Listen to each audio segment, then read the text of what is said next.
Alright, this is Silver Surfer. Silver He looks so stupid. I mean, what the hell's wrong with him? He's just like... Alright, so you get this stage select thing, kind of like in Mega Man, which is good for the sake of this review, so I don't really have to beat anything to show you all the stages in the game. So it's just like one of those fly and shoot games, kind of like Defender or Light Force, you know.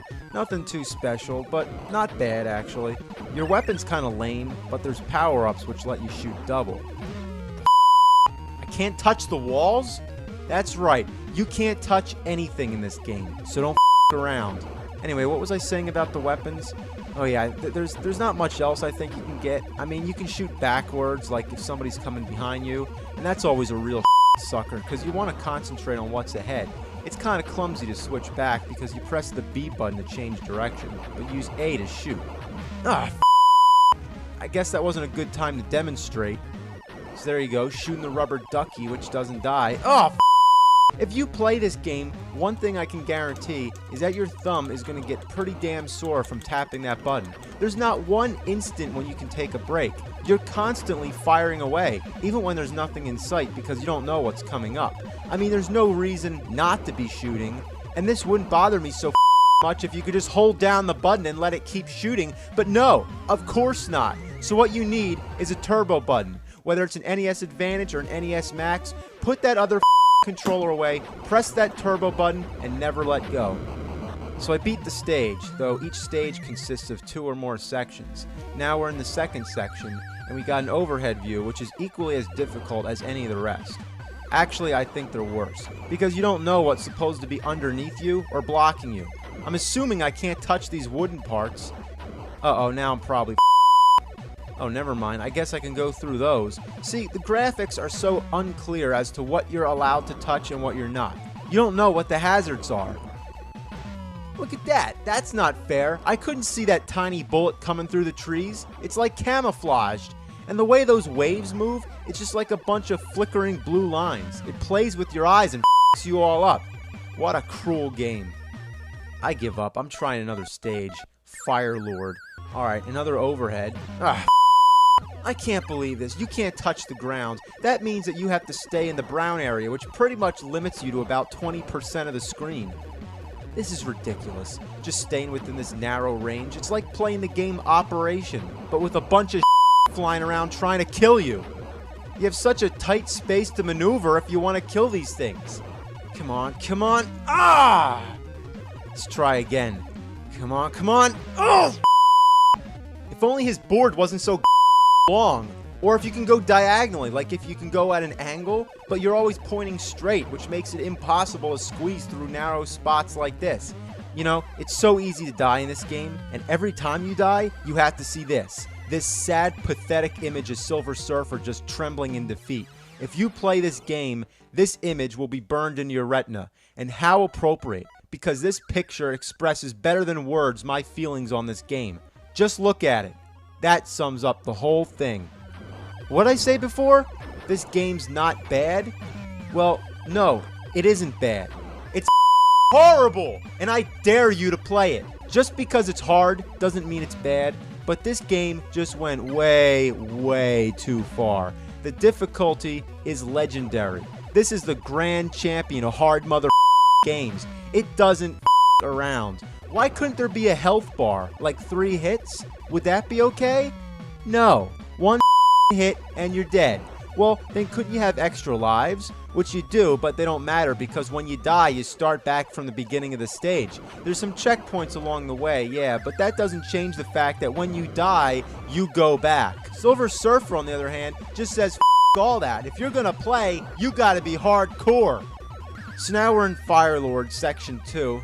Whoa, watch the fire. Oh, jack-o'-lanterns?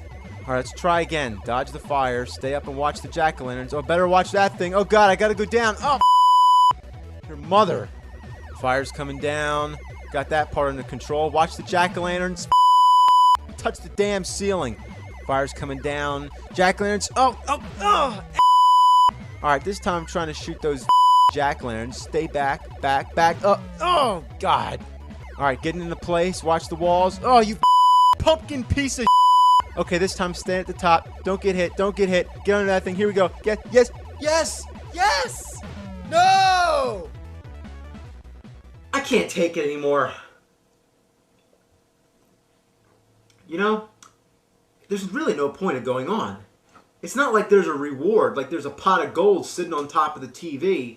You know, if you beat the game, it probably just says the end, and that's it. So to keep playing it, you gotta be a nerd. Alright, gotta watch out for these statues puking lava. God, another mother pumpkin. There's so many obstacles, it's unbelievable. I can't touch that red pot! Alright, that's where I give up. Let's try another stage. I figure I gotta be able to beat at least one of them. Now, this is really a I mean, all these ghouls coming at me. They got bats, jack-o'-lanterns, and now ghosts. It's like another kindergarten Halloween game. They should have just called it whatever.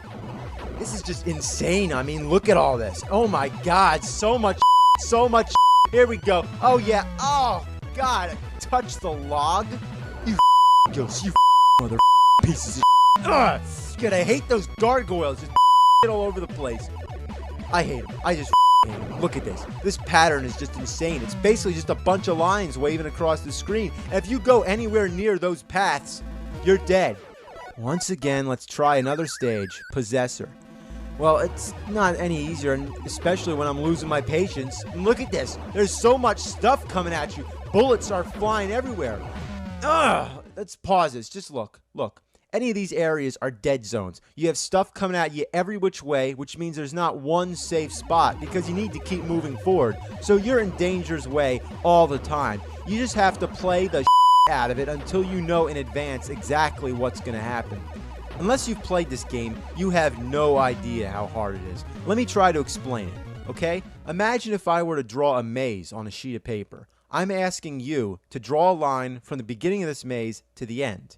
You can't run into any dead ends, and you can't touch any of the lines. Now, while you're trying to do this, I'm moving the maze to the left. It would drive you nuts. And if that's a bit too theoretical to accept, then let me explain it this way. I mean, this game just pukes snot up my ass. I mean, it's like you touch the top of the building, you die. You touch the ceiling, you die. You touch the floor, you die. Too far to the right, you die. Too far to the left, you die. You die, you die, you die, die, die, die, die, die, die, die, die, die, die, die, die.